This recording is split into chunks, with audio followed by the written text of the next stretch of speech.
Okay, citrus update for Georgia.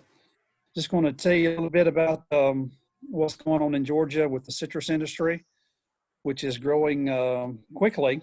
This first picture is a picture of a packing house down in Eccles County with some Satsumas that have been run through the processor, and you can see they look really good. Got a little shine to them, but those were new last year. Those were called Besties from Corbett Farms. Okay, this is a picture of Georgia, and the counties are highlighted where I know Satsumas are being grown commercially. So there may be some more, especially over here in this area right here, there may be Satsumas commercially grown there, but right now there are 41 counties that I know of where Satsumas are being grown commercially, which is about a quarter of the whole state. This is a graph of how the industry has grown since 2013. If you look at 2013, I have taken all the trees that I knew of 2013 and prior, and I just put them in the 2013 bar right here, and I think that's around 4,000 trees. And you can see it has doubled or close to doubled every year. So now in 2020, we have approximately 265,000 trees in Georgia. So it's still growing exponentially. And I think what's been limiting that is the availability of trees, which they are becoming more available. This is a little summary of the growers, 265,000 trees, 120 plus growers in Georgia that I know of. There's probably more. 41 counties. This is an interesting statistic. About 16% of the acres in Georgia will be in production next year. And that seems like a very small percentage with the publicity that citrus has gotten in Georgia.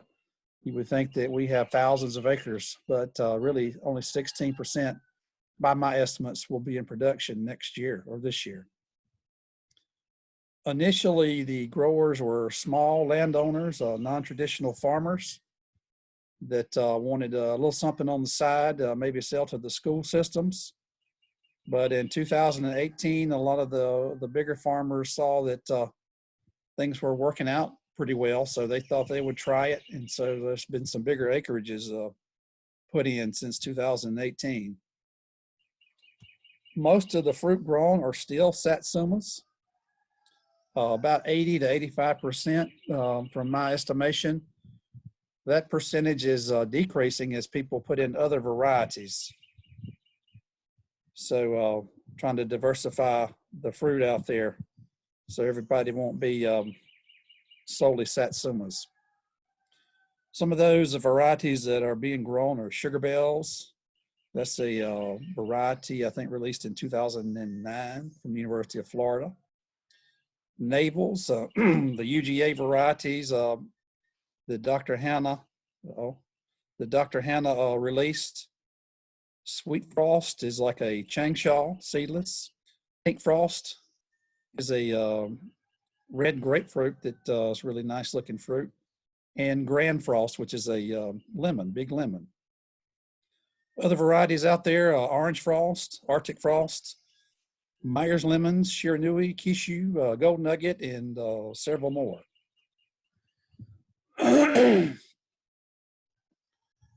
Okay, excuse me. I haven't spoken a lot this morning. Sorry about that. Okay, this is a graph of some temperatures before and after people started planting most of the citrus trees.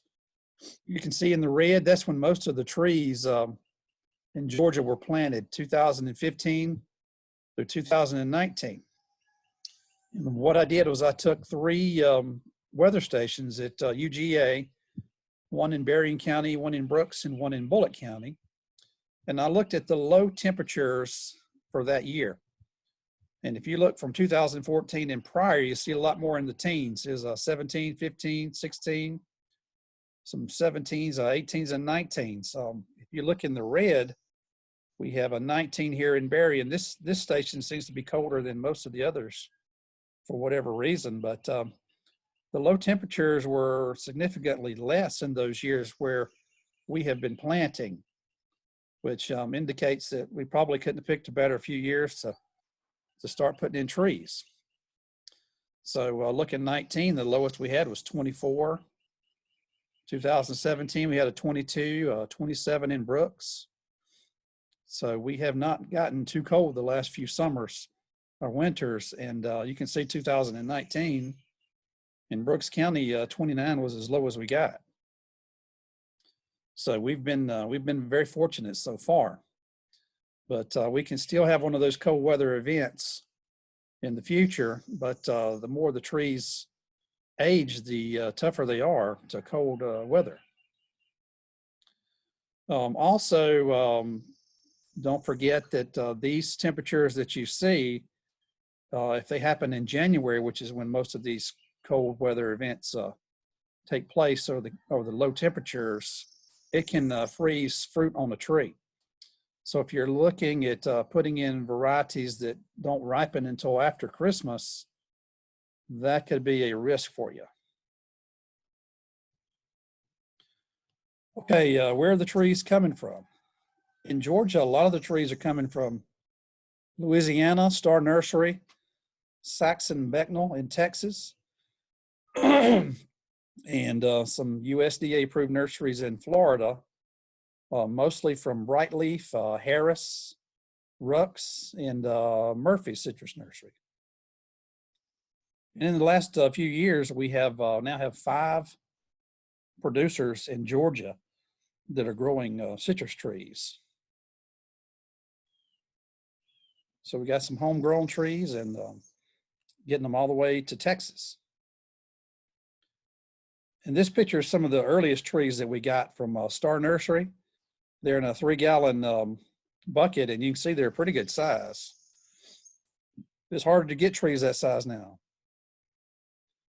Some people are worried about some of the trees coming up from Florida, from these nurseries, but if you look at these nurseries, they are USDA certified nurseries, and they're all the trees are grown indoors, and the budwood is from the Florida Department of Agriculture, and they're tested for a lot of these viruses and bacteria. So they're very highly regulated. So I would feel pretty comfortable buying those trees from Florida. Okay, this is something that we don't want to do. I think this was a gas station in Lake City. And this was last summer. We stopped through there, and lo and behold, there were a lot of citrus trees outside. And it'd be easy to throw one in the car and bring it up to Georgia. But I hope that people will resist that temptation, because these are outside and they could attract psyllids and catch other diseases that we don't want to bring to Georgia. You can see you can either even get one in a little box. So they're very, very portable. So I would advise against bringing those up here. Okay, some Satsumas, pros and cons. So some of the pros, most people know about the pros. They're very, very tasty, cold hardy, easy to peel. They section real easily, so they're not messy to eat. They're thornless, seedless. They're great for school lunches. Kids love them. Yeah, I know my kids love them. They're very similar to the cuties and halos that you will see in the store. But some of the things that you need to know before you purchase or get into the Satsuma business big time is they do require more labor, so they have to be clipped from the tree. So you basically have to have 2 hands on each fruit. And they also need cold weather to turn orange. Some of these things will stay green up into November until you get some cold weather. So it's hard to market a fruit that's not totally orange. They may not be as dark orange or as pretty in the supermarket compared to other citrus varieties. So you need to know what they are to make up for not being as attractive. This is a key right here. They don't keep as well on the tree or store quite as well as some of the other varieties out there. So when they're ready to pick, you've got to pick them. You know, even if the market is saturated, you need to get them off the tree. You have a fairly short harvest window, about 4 to 8 weeks. So you're looking at probably mid-November until maybe the end of December. I think a lot of that is weather dependent.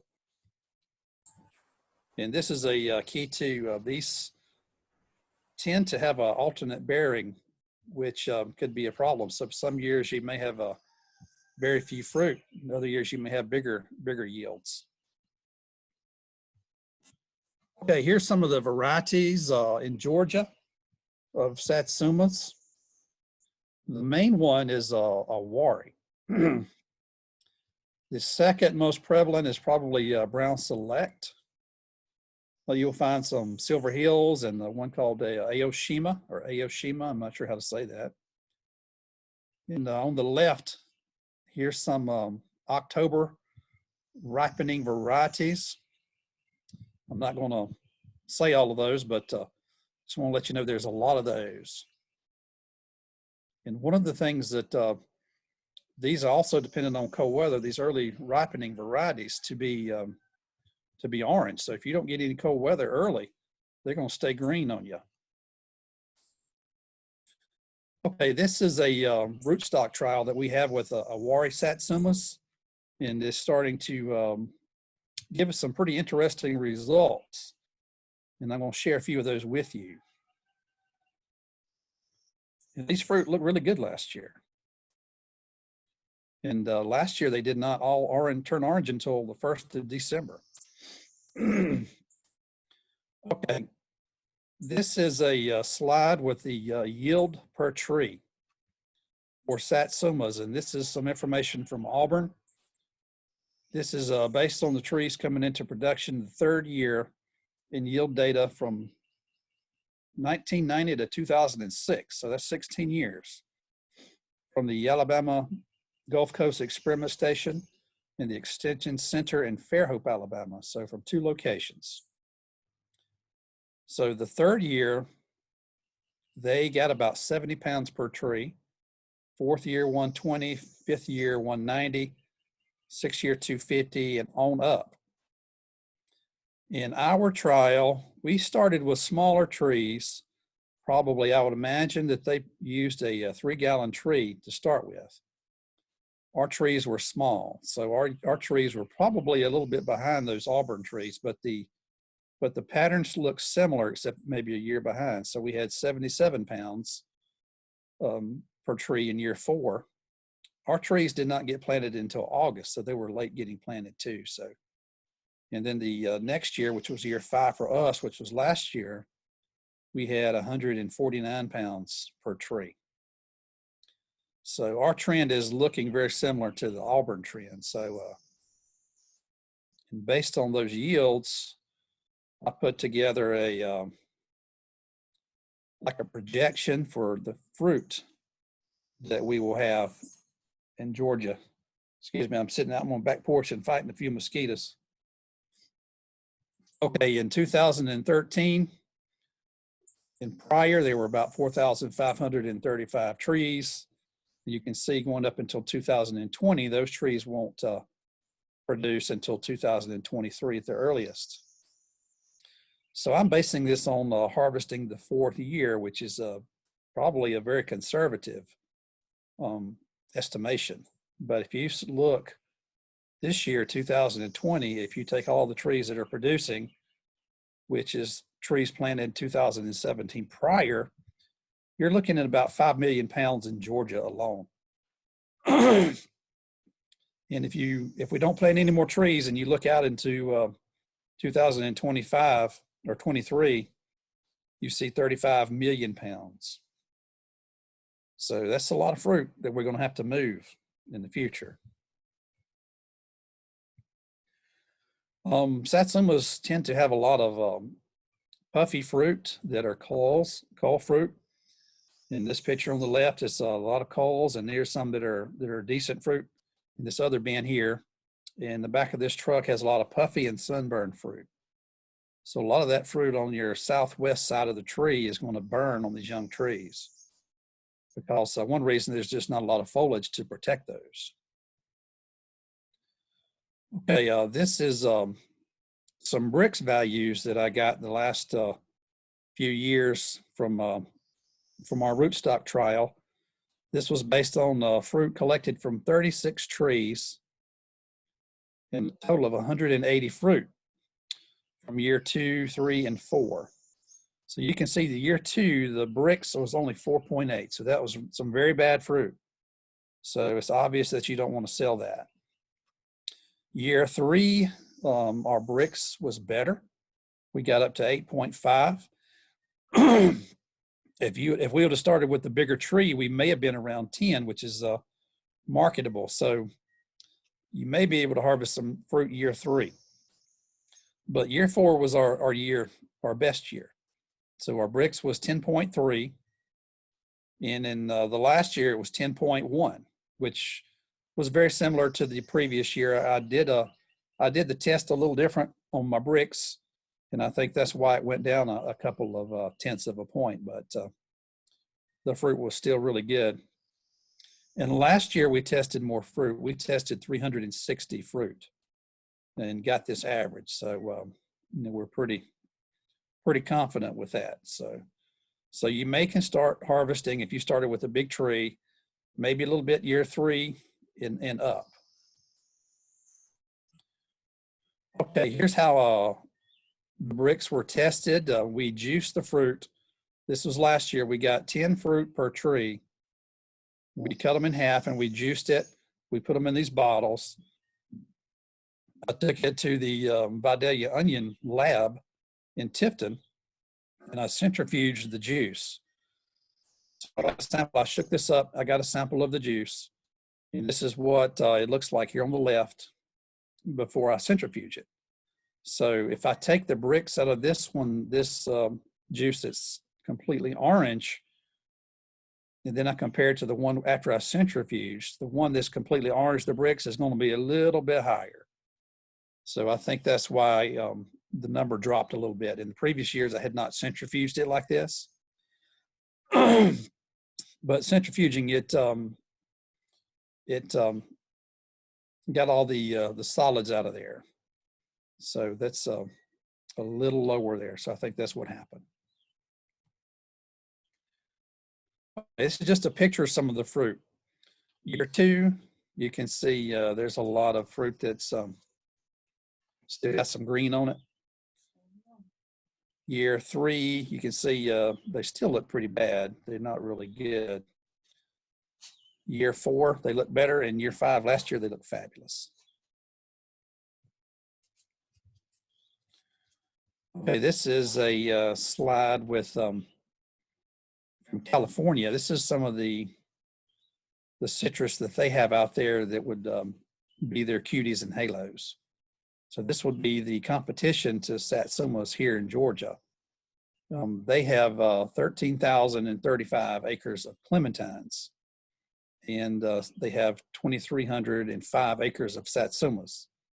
So they have a little over 15,000 acres of citrus that are the cuties and the halos. So that may give you an idea of what acreage might be needed in California to supply the East Coast. And the reason I put this slide in here is, we may have a maximum number of acres that we can have in Georgia and still sell these fruit. Okay, this is a tree called Artic frost. Artic frost is a combination of a changsha and a satsuma, and it came from Texas. It's supposed to be very cold hardy, and I'm not sure how cold hardy it is. We haven't had a lot of cold to test it, but I get questions about this one quite often. And the fruit, as you see right here, they're a little smaller than the Satsuma. Satsuma's here on the left, Artic frost on the right. But one thing about the Artic frost, you can see these thorns, and they're pretty nasty. So I wouldn't plant a lot of these real thorny fruit because it'd be hard to get somebody to pick those. and they're very similar to a Satsuma, so there's not a lot of difference. Just thought I would throw that in, being I do get questions on it. Okay, these are some UGA fruits that led by Dr. Wayne Hanna. On the left, you see a delicious looking grapefruit. This is a pink frost. It's a red grapefruit. It's cold hardy. These are known for their cold hardiness. This one in the middle is a grand frost. It's a big lemon. It's an I-Chang lemon. And this one on the right is the Changsha that he released. And this a little tangerine. And this top right corner here, this is some Changshas that we picked. We have some in a little research plot. And they look really good. Dr. Hanna, his intentions when he developed these fruit was for homeowners. So he did not develop these for commercial purposes, but some people are using those for commercial fruits. Okay, this is a sugar bell. This is the one I mentioned earlier from University of Florida. They ripen probably early to mid-December, and they will last on through, from what I've seen, up until probably mid-February. So these will come in after a Satsuma, and they're very attractive fruit, a real deep orange color, smooth, nice looking fruit, real high bricks and high acid too. They're harder to peel than a Satsuma, and they do have a few seeds. Okay, here's a picture of some other fruits in Georgia. I got these fruits from Dr. Pete Anderson in Quincy. And this compares what they look like. This is Orlando tangerine, or tangelo, one called a bud blood. Here's a sugar bell, a honey bell, a tango, an early pride, a Owari, and a Glen navel. So that kind of gives you an idea of what these things look like. All right, this is some of the trials that we have in Lowndes County. This is our first trial. This is the Owari Satsuma on 10 different rootstocks. This is our oldest. We planted this in 2014. We also have another one of early maturing Satsumas that we put in 2016. We've got a little data off of that last year. We have one with this orange frost and Arctic frost. We're comparing it in an Owari with an Owari to see how those do. We have a small trial with 5 repetitions with sugar bells on 4 different rootstocks. And we have 2 more, which we should be putting in this spring.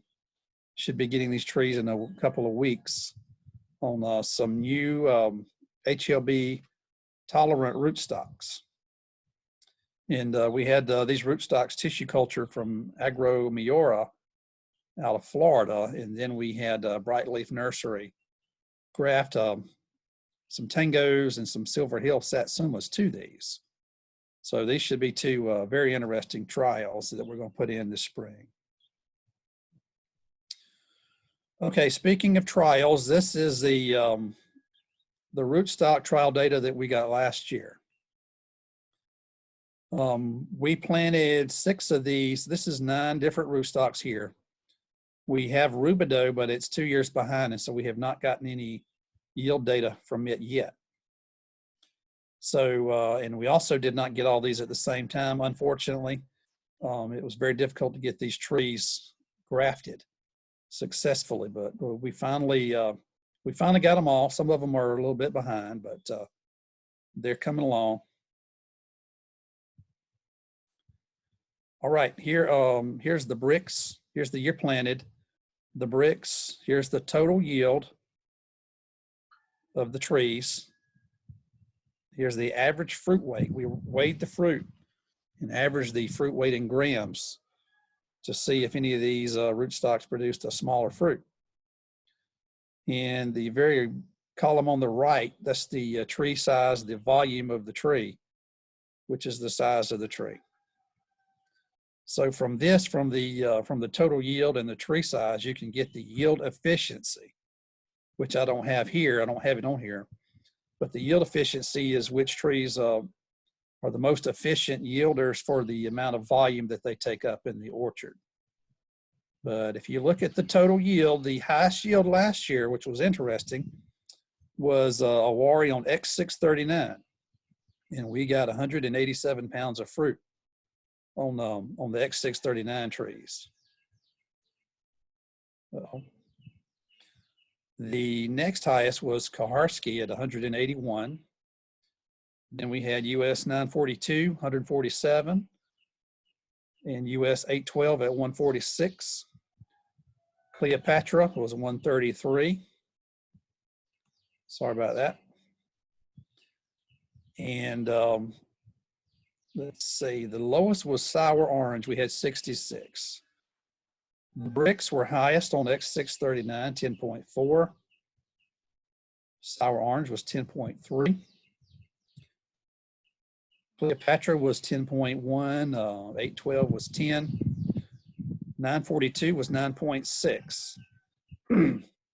942, the bricks has been consistently about a half a point lower every year. I don't know why. The fruit are still good, but they just have a little bit lower bricks. If we tested these fruits maybe 2 weeks down the road, from when we harvest, they may be up there with the rest of them. But the fruit size, the fruit get smaller as the trees age, it seems like, and with the amount of fruit on the tree. Most of the fruit sizes are pretty consistent, but one thing to note is the fruit on X639 tends to be a little bit smaller. So we're looking at 129 grams per fruit there on X639.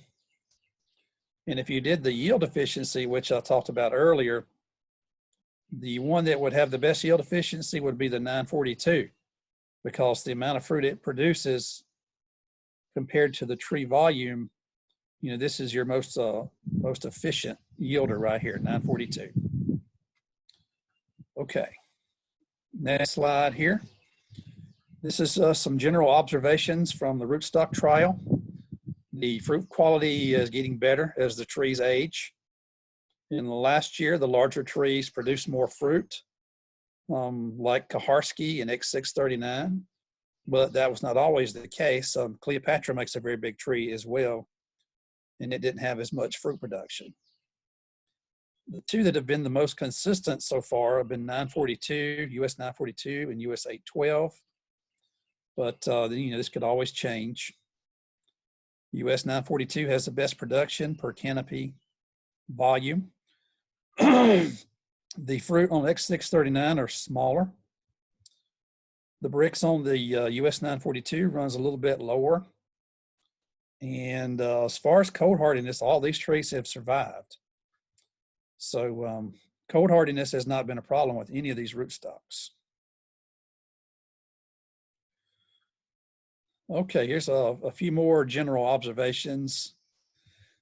Excuse me. Trees have established well so far, but have not been really tested below 20 degrees. So we thought we'd have had more cold weather when we planted these trees, but we have not. The fruit quality is poor the first 2 years, and that fruit should not be sold. You don't want to make a poor first impression on your customers, especially when Georgia's just starting to get into the citrus business. We don't want to have low quality fruit being the first thing that people taste. The Satsuma quality decreases after mid-December. So you're kind of running out of your window mid-December. It's possibly you could go up into the end of December, but kind of depends on the weather and the probably some other factors too. Early maturing Satsumas ripen internally, but they may not be fully colored. So they may still be green on the outside, but they may be ripe on the inside. So some of these early varieties, they may not be very marketable when they're ripe. Be careful where you purchase your trees. Don't bring anything in from Florida for sure that is not a USDA certified nursery. Don't, any trees that look sick or maybe yellowing, I would be suspicious of those. We need some basic research on the fertility and water needs in Georgia. Our soils are a little bit different than Florida, usually a little heavier. And also more rootstock and variety research is needed. Okay, so far most of the trifoliate or some of the trifoliate hybrid rootstocks that we are using look promising. So there's some other good alternatives out there to rubido, which is kind of the main one that's being used. And rubido is very cold hardy. It has a long history of cold hardiness. So that's the one that should be compared to, but some of these other hybrids look pretty good. Also, don't forget about HLB, Wong Long Bing. That's that bad citrus greening disease that's out there. And it is getting closer. We're kind of surrounded by it. So everybody needs to be aware of that before you get into citrus big time. And that's all I got, Josh. If you got any questions, I'll be glad to answer those best I can. All right, y'all. If you don't mind holding your questions to the end, Ms. Danielle, go. All right, you ready to go, Danielle? Yes, let me start. Let me share my screen. Let's see. Okay. So for those of you that don't know me, my name is Danielle Sprague, and I'm the Ag and Natural Resources Extension Agent in Monticello or Jefferson County. I just wanted to real quick share with you guys, we have started a new newsletter, the Cold Hardy Citrus Connection newsletter. It is a collaboration between all of us, Joshua, Jake, Dan Finneman, and Clay Olson. I'm sure more people will come on board as we kind of roll it out, but it will be, for now, a quarterly newsletter that comes out. We can, of course, change that as we need to, if we need to come out and start doing it monthly or whatnot. But so I just wanted to share with you guys that right now I am just emailing it out. I've got an email listserv that I've just gotten email addresses from past citrus meetings, as well as the Cold Hardy Citrus Association.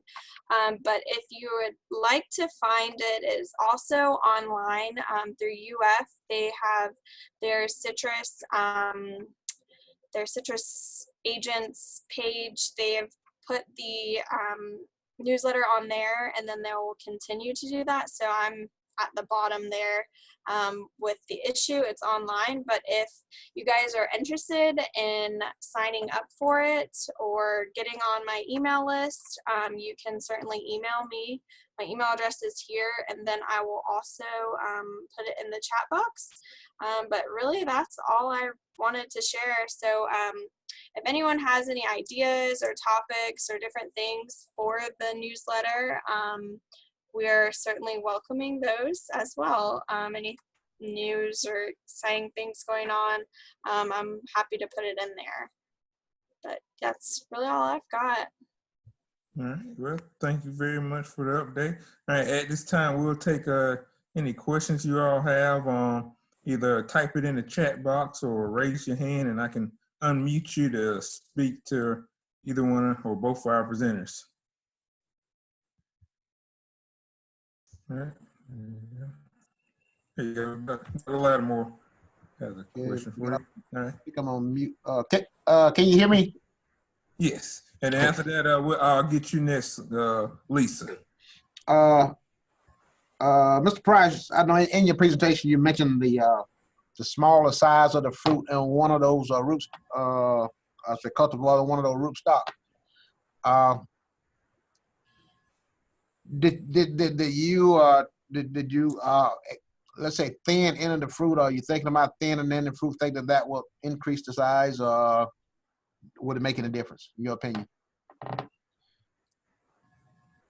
Hey, can you hear me? Yes. Yes. Yes. Okay. We did not do any thinning of fruit. The tree had a lot of fruit on it, and a lot of times that will make the average fruit size smaller. And with Satsumas, that's some people like a smaller fruit. get more in the box. So actually may be an advantage Okay. for that for variety if people are looking for a little bit smaller fruit. And with Satsumas, usually that little fruit may be a little more tasty than the bigger ones. So a lot of people go for the big ones. But if you know anything about Satsumas, that one, this little small one down in the bottom of the tree, that's the best. But no, we didn't thin any of the fruit this year. As the acres increase, are you looking at it? Do you have any stock that would consider for Central Georgia? Could you repeat that? I say as the number of acres in Georgia increase, and I'm thinking in terms of cold tolerance, how far north at this stage would you recommend the cultivars, the variety which you've been working with? Probably anything above Tipton, I get a little bit concerned about. Oh, So, you know, for a homeowner tree, you can try Satsumas, but commercially, yes. you know, it does get a little colder up there. So, and it only takes one cold weather event. Yes. So probably below Tipton or below. There's some grown in Dooley County, and Okay. there's some up around Statesboro as well. But you know, some people are pushing the limits a little bit, Okay. and people may get away with that for a while. But one of these days, we're going to have an Arctic blast come down and tell the truth. Thank you. All right, we got another question for you, Jake. I'm finna unmute Lisa. If it allows me to. Here we go. All right, can you hear us? Yeah, I can. Lisa. Yes, yes. There you go. All right, you're live. Okay, I just wanted to say hello and introduce myself. I'm new. I'm with Taylor County Extension here in Florida, the Ag and Natural Resource Agent, and I just maybe be calling on you all from time to time, and just wanted to say hello. Yeah, well, hey, nice to meet you and glad Hey, you. Lisa. Hello. Can you see me? I'm new at this. No, we can hear you. Okay. Let's see. I don't know why you can't see me. Oh, Her video is blocked. Lisa, I just asked you to unblock your video. I don't know if you saw it. My name's Mark Thomas, working with Joshua. Yes. Yeah. Start my video. Okay. there you go. Thank you. There you go. There you go. There you go. see Okay. you. Hello. We're good to go. Hey, Hi. nice meeting you. Okay. It's new to everybody, so. All right. Yeah. What a time to start with extension when, you know, we can't go to the office and I don't even, actually, this is my personal computer. I haven't got that yet. So, Oh, wow. but it's, yeah. But yeah, call us anytime. We're glad All to. right. Thank If you you. have any questions, reach out. And that goes for everybody else on this. If you have any questions, feel free to reach out to any one of us. If we can help, we'll do our best. If we don't have the answer, we'll try to find it. And if there's no more questions, I'd like to thank Jake and Danielle for speaking. I'd like to thank the support from Fort Valley State Extension I got today from my colleagues, as well as the technical support. Couldn't do it without Terrence and Terrence Woodford and Mark Thomas this morning. And thank you, Dr. Lattimore, as well, for the support you've given us. Thank you all, and y'all have a good day. If you have any questions, feel free to reach out to us. In my email, it should have my contact, and feel free to reach out to Jake and Danielle as well. And also Lisa, welcome to the force. Thank you. And hey, All right, Daniel, thank you. Y'all I said have a hello. Hey. Hey, Joshua, you and Terrence, hang on for a quick second before you all get off. Okay. I want to mention a couple of things. Jake, you and Danielle, y'all more than welcome to stay on as well if y'all like to hear my comments. Okay. Okay. All right. Sure.